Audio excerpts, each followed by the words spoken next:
Sunny Leonie এবার তার এতদিনের সিক্রেট সব জানিয়ে দিলেন। নীল সিনেমায় অভিনয় করতে হলে ঠিক কোন বিশেষ ধরনের দক্ষতা থাকতে হয় জানেন?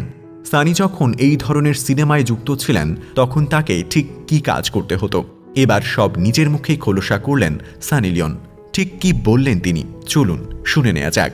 অভিনয়ের শুরুতে নীল ছবিতে অভিনয় করেছেন বলিউড অভিনেত্রী সানি লিওন, তবে এখন তিনি নিষিদ্ধ নীল জগৎ থেকে বেরিয়ে এসেছেন, কাজ করছেন বলিউডে। প্রথম দিকে তাকে বি টাউনের মানুষেরা স্বাভাবিকভাবে গ্রহণ না করলেও এখন তিনি ঠিকই নিজের জায়গা করে নিয়েছেন, অভিনয় করছেন, পাশাপাশি কোমর দোলাচ্ছেন আইটেম গানেও। বলিউডে পা রেখে কখনো নীল দুনিয়া নিয়ে মুখ খোলেননি সানি লিওনি। এই সম্পর্কিত কোনো প্রসঙ্গ উঠলেই এড়িয়ে যেতেন, কিন্তু এবার নীল সিনেমা নিয়ে কথা বললেন এই অভিনেত্রী। এক স্ট্যান্ড আপ কমেডি অনুষ্ঠানে হাস্যরসের মাধ্যমে নীল ছবিতে কাস্টিংয়ের শর্ত প্রকাশ্যে আনেন। অনেকে মনে করেন নীল ছবিতে অভিনয় করতে গেলে ফর্সা রং, উচ্চতা থাকার প্রয়োজন, কিন্তু এই ধারণা একেবারেই ভুল। শুধু তাই নয়, বলিউডকে খোঁচা দিয়ে সানি বলেন, নীল ছবিতে কাজ করতে গেলে রোগা মোটা কোনো কিছুরই প্রয়োজন নেই, দরকার বিশেষ ধরনের দক্ষতা। অনেক বছর হয়েছে নীল ছবির জগৎকে বিদায় জানিয়েছেন। তার স্বামী ড্যানিয়েল ওয়েবার নিজেও একজন প্রাক্তন নীল তারকা, তবে বেশিরভাগ সময় তাকে সানির সঙ্গে কাজ করতে দেখা গিয়েছে।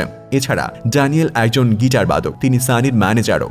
2011 সালে সানি ড্যানিয়েলের বিয়ে হয়, তাদের 3টি সন্তান রয়েছে। 2017 সালে এই দম্পতি এক শিশু কন্যাকে দত্তক নেন। এছাড়া 2018 সালে গর্ভভাড়া নিয়েছেন সানি। প্রসঙ্গত, সানি প্রথমে শুধুমাত্র মহিলাদের সঙ্গে পর্ন ফিল্ম করবেন বলে স্থির করেছিলেন। 2004 সালে দ্য গার্ল নেক্সট ডোরে অতিথি চরিত্রে অভিনয় করেন। বাবা মা তাকে ক্যাথলিক স্কুলে ভর্তি করে দিয়েছিলেন।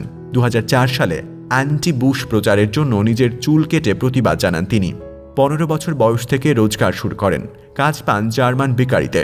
পর্ন ছবির বাইরে 2005 সালে একটি টিভি চ্যানেলে তাকে প্রথমবার দেখা যায়। একটি অ্যাওয়ার্ড অনুষ্ঠানের রেড কার্পেটে রিপোর্টার হয়েছিলেন। তার জীবনের দ্বিতীয় ছবি virtual vivid girl Sunny Leone. ছবিটি করে তিনি অ্যাওয়ার্ড জেতেন, যাকে পর্নোগ্রাফির অস্কারের সঙ্গে তুলনা করা হয়। 2010 সালে ম্যাগজিম ম্যাগাজিনের সমীক্ষায় সানি মোস্ট 24 স্টারের তালিকায় উঠে আসেন।